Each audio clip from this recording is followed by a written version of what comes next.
It's time for the Brouhaha Sports Show. Brouhaha Sports with award-winning sports writer Dale McKee and co-host Marshall Wood. Talking sports with the legends of the game and famous sports personalities. Brouhaha! Now to Marshall and Dale with tonight's guest. Good evening, everyone, and welcome to tonight's Brouhaha. Marshall Wood and Dale McKee one more time. Happy Tuesday to you, Dale. Yeah, you gonna go out and vote today? Already have. I like that. Yes, sir. I like that. I'm a winner, baby. Yeah, I just want to encourage everyone. Of course, time you hear this show, polls be closing. Yeah. But hey, if you close to one, please go vote. Run vote. And we're not talking about for the who's going to be in the playoffs. We get them tonight too. You know, yeah, that's right. The projections of it's a big night. Well, you know it is, but you know the thing about the 12 teams that they pick on Tuesday night, yeah. Saturday you look at how many playoff games that we actually have scenarios. Yeah. Alabama and LSU. Yeah. Losers out. Both got 2 losses. Ole Miss and Georgia. Georgia could still make it with 2 losses, but Ole Miss would definitely not make it with 3 losses. Yeah. So they have to win. So there's 2 very important ball games. Yeah, not sure they'll make it even if they win, even if they beat Georgia with 2 losses. Well, I think that they moved up in the rankings so much. What surprised me was they're 16th in the AP poll. Yeah. But they were rated 12th in the coaches poll. And I'm thinking, well, most of the people on the committee are coaches or former athletic directors. Yeah. They're not sports writers. I think they got 1 sports writer. Right. So I'm just telling you that, there's a possibility, they could move on up in there. Well, they had a good outing this past week. I was going to do this a little later in the show, but we'll go ahead and start it. You started with the with your sideline view about the performance of the Rebels this past weekend. Jackson Dart had a pretty good outing, didn't he? Yeah, I think he did. I think he did, but Lord, I think not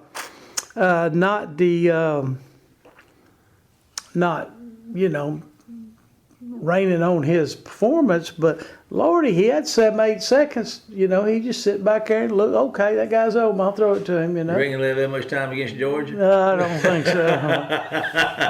I don't think so. But but it was just a good game. It's when it all came together, Yeah, it was a good one. What else you got in your sideline view? I see Southern Mississippi. We're celebrating the 1-7, 0-4. We had the week off. That's something that I guess we won that. Well, I'm a Southern fan. I'm a graduate from there. I got 3 degrees from that institution. Mm-hmm. I can talk bad about them if I want to. I've only got one.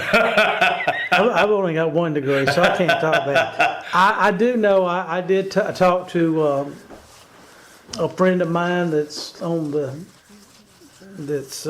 staff down there, and he mentioned to me that they were going to try to get a new head coach. Hugh Freeze. I guess hire one by at least December the 1st. December the 1st. I think Auburn would pay his contract for him to come over here. Son-in-law look into that. It's like one of those trades in baseball. I get amazed at them. They'll trade somebody, but they'll keep paying his salary. Until the end of the year. Or something like this. You just want to get rid of you. Thank you, man. Yeah. You're going through some rough times. Yeah. That little Vanderbilt quarterback's beat him 3 straight years. All at Auburn. I tell you what. But what was odd about that game? They just started throwing out stats at the end of the game.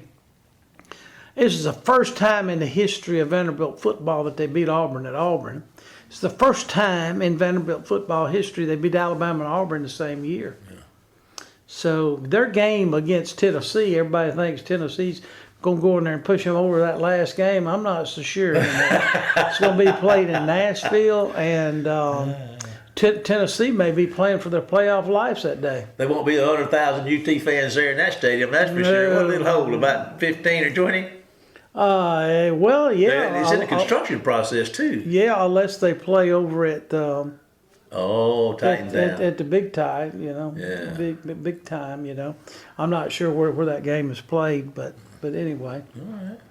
Well, listen, Dale, you got a guest for us tonight. We do. I hope so, because I don't. All right, we got Sam Skylar. He is with the Clarion Ledger.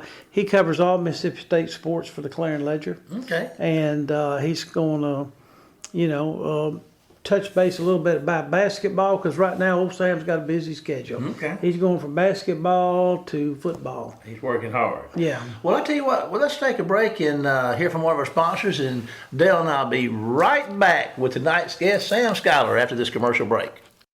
Phillips Building Supply in Laurel, your hometown building supply store since 1954. We are locally owned and pride ourselves on helping our customers find exactly what they need. From foundations to roofs to doors and windows, Phillips has it. For tools, hardware, lumber, and plywood, visit Phillips Building Supply. Welcome to the show, Sam. Sam, we thank you again for being our guest last year when we touched base with you. You were in Hattiesburg area covering for USM, and now you're covering for Mississippi State. Just tell the folks, refresh them on like your journey to Mississippi. Yeah, so I'm from Minnesota, so not super close to Mississippi, but was born and raised there, and then went to school at Michigan State. Then from Michigan State, went down to Florida for a summer internship, where then I went from Florida to Mississippi and covered Southern Miss for the Hattiesburg American for the last year, and then recently came up here to Starkville to cover Mississippi State for the Clarion Ledger. Started that around late August, early September, so it's been about 2 months now, and it's definitely been an interesting Mississippi State football season. We got basketball starting today, and but I'm enjoying it so far. It's been good. Well, let's just touch base. Start with football. I know the Bulldogs are not having the greatest season, but they just snapped their little 7-game losing streak against UMass, who is not an SEC power by any means, but it's still a college football team. But how did the Bulldogs look this past weekend from your perspective? Well, it didn't look good at first, I'll tell you that. And then they got down 10-0 in the first quarter, and I think everyone was just thinking, here we go again, where Mississippi State might actually be in trouble in this game. But really after the first 2 drives by each side of the ball, Mississippi State was really in control for the rest of the game, and it looks really like a competent football team, which has not been displayed very often this season. The defense played really well, which has been under high scrutiny, and probably been deservedly so, all season long. But against UMass was probably their best performance of the season, and they ran the ball pretty well too. They had 241 rushing yards, which was a season high, and 5 rushing touchdowns. So it probably doesn't really change the outlook of this season very much, but more just, I think, bigger picture, looking at the program, where it's like, if they would have lost that game, I think that's when you would have really had to start sounding some alarms. But they were able to take care of business, and we'll see if they can maybe build off of it in the final 3 games of the season. Yeah, they seem to, they kind of started out slow, but you started seeing improvements, when they went to Texas a little bit. I mean, it wasn't a blowout, but you could see a little bit of improvement. Then they went to Georgia, and it was still a pretty close game that day. And I believe after that, they played Texas A&M, a pretty close game at home. And you thought they were, they seemed to be, playing hard. I guess just from watching several games on the television, but all of a sudden they laid a big egg against Arkansas, and it just seemed like those other games didn't really matter. But now, if you look ahead to the schedule, the schedule maker didn't do them any favors in the last 3 ball games, because they got Tennessee, Missouri, and Ole Miss, and they're all top 20 teams. So where do the Bulldogs go from from here? They just keep building for next year? Yeah, I think so. I mean, I think that beating UMass doesn't really change the fact that I don't think Mississippi State's really going to win another game this season. You know, Missouri is probably their best chance. It's their only home game remaining, and Missouri's kind of been up and down this season. So, maybe Mississippi State can catch them. But I mean, that's kind of what people thought against Arkansas when they came into town, and then that turned into one of Mississippi State's worst performances of the season. And then we all saw what Ole Miss did to Arkansas this week. So I really don't see Mississippi State winning another game this season. And then of course you got the Egg Bowl, and crazy things can sometimes happen in the Egg Bowl. So who really knows? But I still just think that even though they were able to take care of business against UMass, I think there's still some concerns about the defense for sure, and also just the offensive line, particularly in pass protection. I think Van Buren was pressured pretty heavily against UMass, and at least Tennessee and Ole Miss have some pretty good defensive line in front seven, so they're going to have their hands full in those games, and we'll have to see how they perform. Yeah, even though Van Buren had a pretty good ball game passing for like over 220 yards, he still got sacked a few times, didn't he? Yeah, he got sacked a few times. I think I got it in front of me here. It's 3 times, and UMass also had 7 tackles for loss. So they were blitzing a good amount too, and getting home on some of those things. But I think 2 of those sacks came in the first half, if I remember. And so I think the offensive line kind of got better as the game went on. But that's just been kind of a troublesome unit for the whole season. I think they've maybe gotten a little bit better, since the start of the season.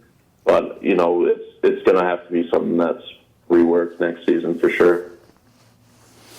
All right, well, let's turn our attention to basketball. Basketball should be a little bit better. I mean, you got the Bulldogs have I know they were rated 10th in the 16-team SEC media poll, but in the SEC, probably the first 8 or 9 teams ahead of them seemed like they were all in the top 25 too in the country as far as what the national wide media thought about the SEC basketball. And then the Lady Bulldogs. Won't you touch base with us a little bit about who are some of the key players, and who do you think will be some of the stronger teams in the SEC this basketball season? Yeah, I mean, for the men, obviously you've got Josh Hubbard, who comes back after his phenomenal freshman season. He was an all SEC player as a freshman. So, what's going to be the next step for him? Coming into this season, I think that they hit the transfer portal pretty hard, and really the most interesting part about this men's team, at least, is that they're going to be different than the last 2 teams that Chris Jansen has had and brought Mississippi State to back-to-back NCAA tournaments, and so they lose Tolu Smith down low, so they plan to be more of a perimeter team with a lot of their guards and wings. Kanye Clary is a guy who they got from Penn State, who averaged about 17 points per game in the Big Ten. And they also got a guy named Claudell Harris from Boston College, who's expected to be pretty good, and also Riley Kugel from Florida, who's kind of more of a wing player that, had a really good freshman season 2 years ago with the Gators.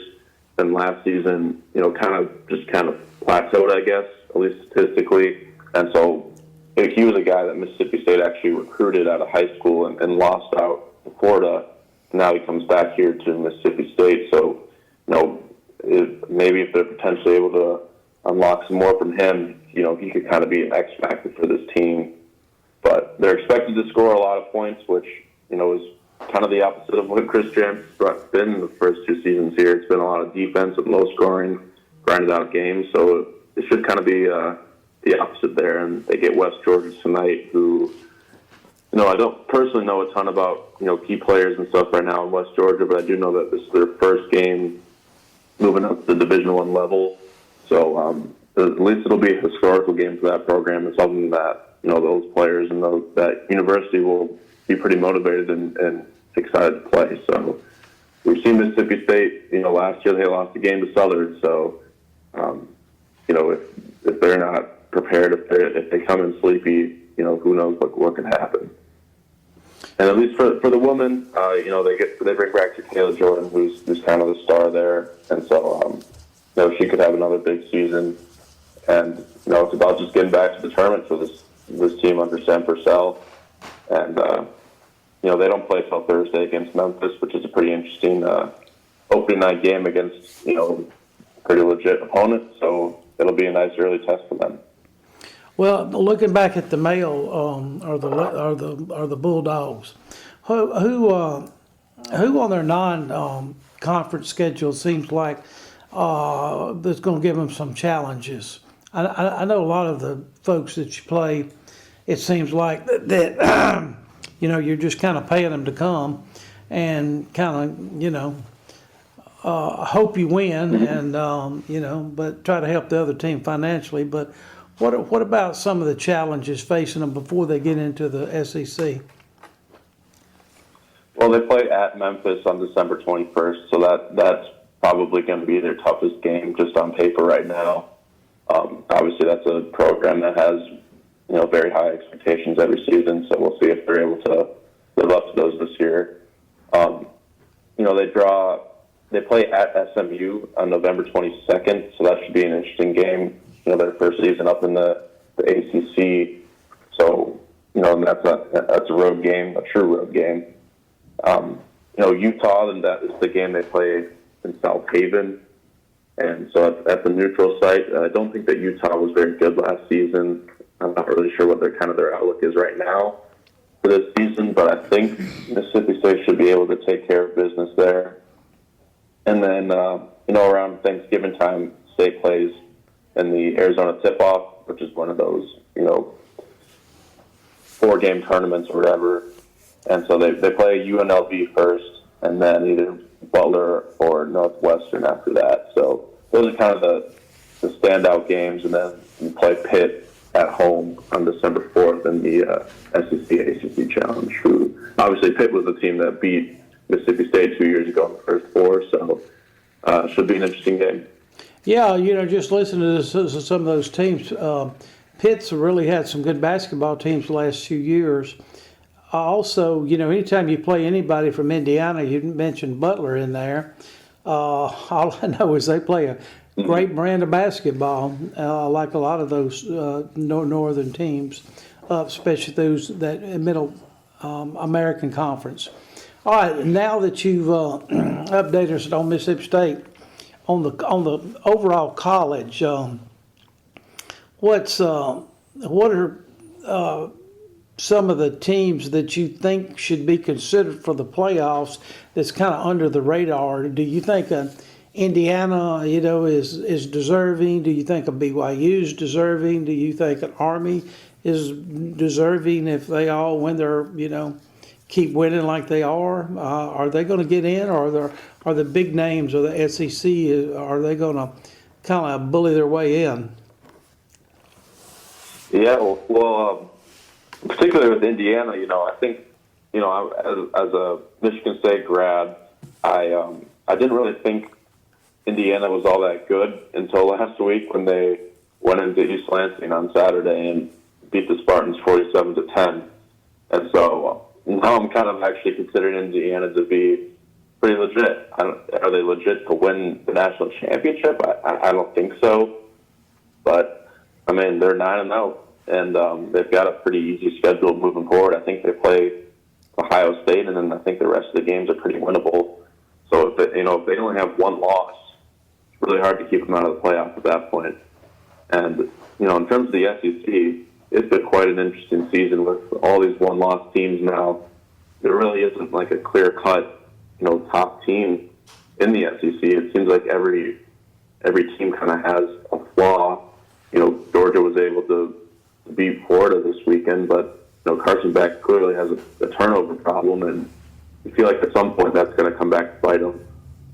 And so, yeah, and then also the Big 12 I think is also very interesting. Like you said, BYU's still undefeated. I think that was one of the bigger surprises of the season.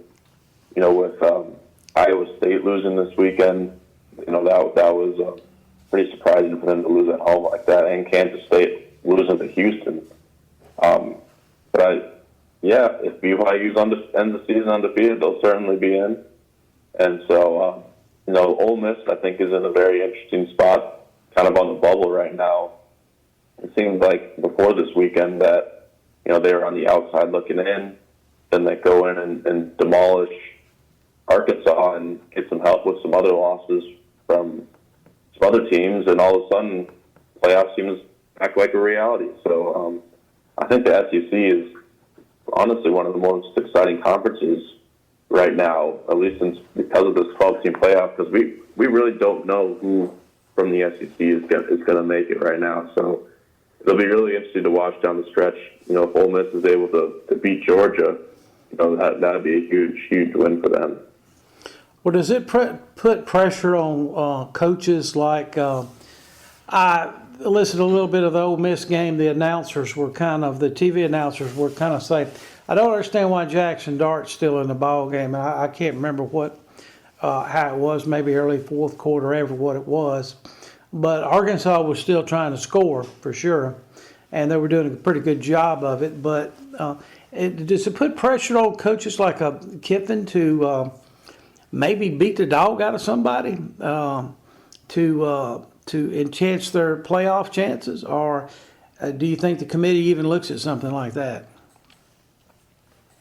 I think it actually kind of does. I mean, I think that, first of all, I think that also Lane Kiffin just also has a history of, running up the score on his opponents, but that was before the 12-team playoff. And, even now I think that it is important because, at least one of the flaws they say of sometimes the AP poll is that, all these voters are reporters who are working beats on a Saturday and are usually unable to watch all these games at once because they're currently at whatever game they're covering. And so a lot of it is kind of just looking at box scores and stats and things like that. And so when you see Ole Miss, running up the score on these teams, it certainly looks impressive. So, you'd think the committee, when it comes to actually selecting the playoff teams, will have some more thought into it. And, we'll see some of that on Tuesday when the poll comes out. But I do think that it is a factor. So, Ole Miss is doing a pretty good job of it, I would say, right now. Sam, this is Marshall. I kind of gave you a little warning in our pregame interview, so to speak, that I might show up and say we're out of time, and that's where we are, brother. We appreciate you being with us today. We thank you for your time. I'm going to ask you to hold on for just a second. Dale and I are going to take a break to hear from our sponsor, and we'll be back with tonight's final segment of the Brouhaha after this commercial break.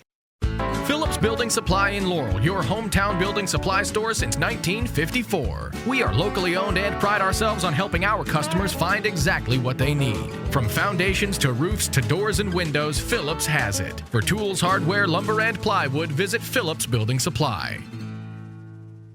Welcome back, everybody, to our final segment tonight. Enjoy those, Skylar, talking a little bit about, a lot of things got off in the playoffs a little bit. And I want to I love this word we use, deserving. That's really got nothing to do with it. Deserving.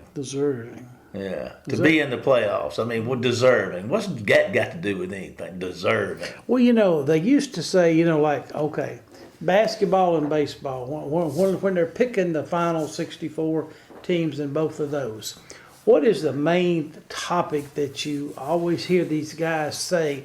Well, this team really got hot toward the end of the season.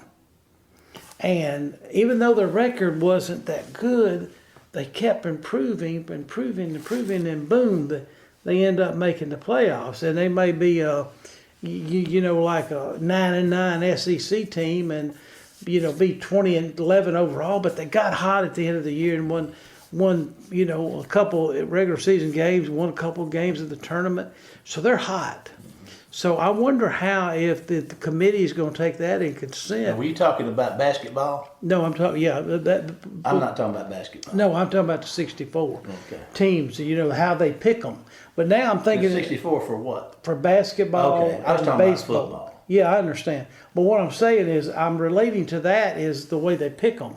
In basketball and baseball, they always talk about the hottest teams at the end of the year. And in football, you think that committee will do the same thing. Okay, this team's really hot. Ole Miss has won 6 in a row, 7 in a row. Are they deserving at that point, but just because they're hot now? I don't consider the word deserving at all. Okay, I mean, you take the best teams. the best That's team. got nothing to do with deserving it. You Okay. pick the. Historically, the CFP has picked the 4 best teams. Mm-hmm. Okay, so it's the same. They haven't changed the basis for what they're picking. They just added more. So they're supposed to pick the 12 best teams. So that means that a Indiana and a BYU, even though they may be sitting there at 11-1 or something like that, they may not be deserving. You're saying Not Be- deserving. because not deserving. because they're not. They're just not one of the best teams. It's not Okay. about deserving. Okay. Deserving, you bring in, well, they're good people. They're nice. They help old women across the street and that kind of stuff. That's got nothing to do with it. Go back last year to Florida State. Did they deserve to go? No. They weren't. Well, they lost their quarterback, and that was proven. But anyway, I get passionate about that. And you mentioned the Hoosiers. They could end up 11-1, losing only to Ohio State, but without a win right now over a team that's got 6 wins. So, can you say they're one of the best 12? What is that? They had a nice schedule. Nice schedules will carry you a long way. Well, I'm excited about that. Anything else on who do you like? Who do you think's the best team in college football? Let's just do the number 1. Who would you think's going to Well, I would just base on the record and what I've seen in a couple of their big wins. I would probably go with Oregon. I'm not. I know Georgia's number 2, but Georgia's had some. They had some close calls. They haven't played up to the level they had the last few years. Right. I mean, last year they were one of the best football. They were one of the 4 best football teams, even though they got left out. But I thought that last year's team was more impressive than this year's team.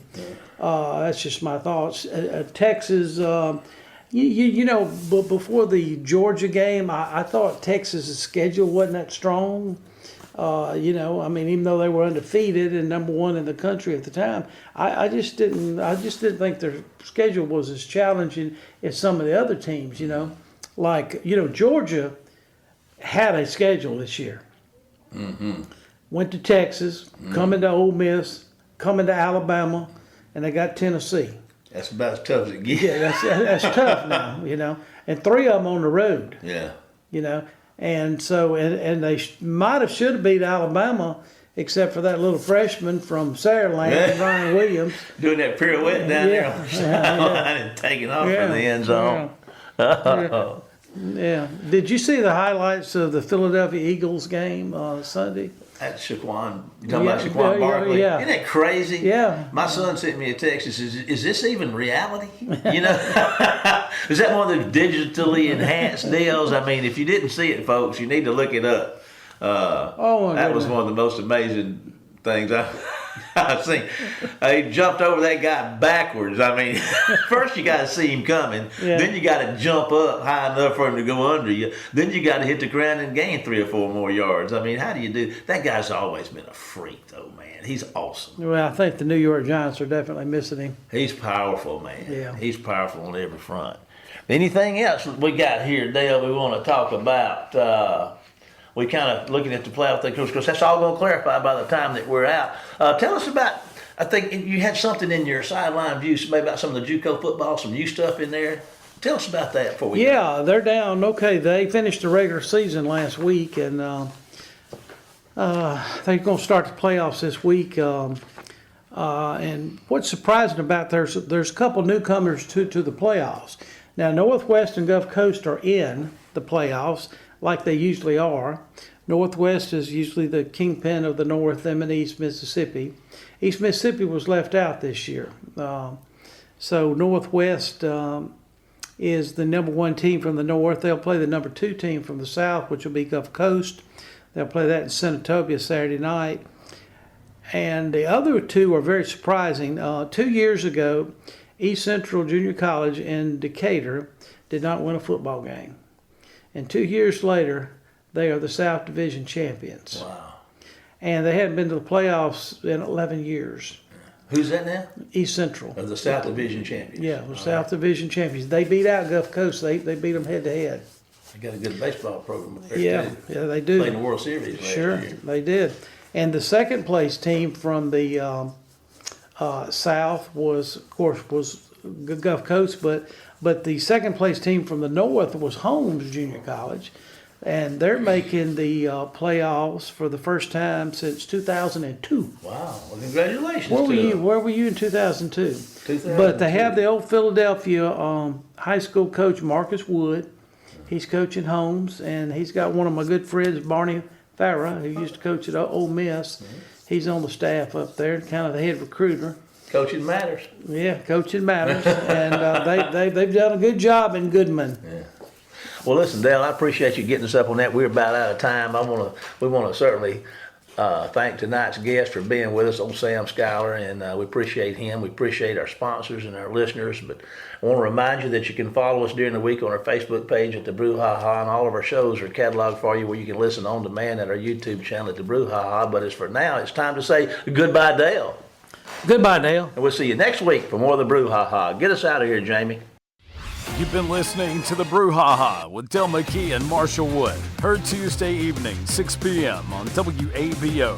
For more of the Brouhaha, follow us during the week on Facebook and WABO.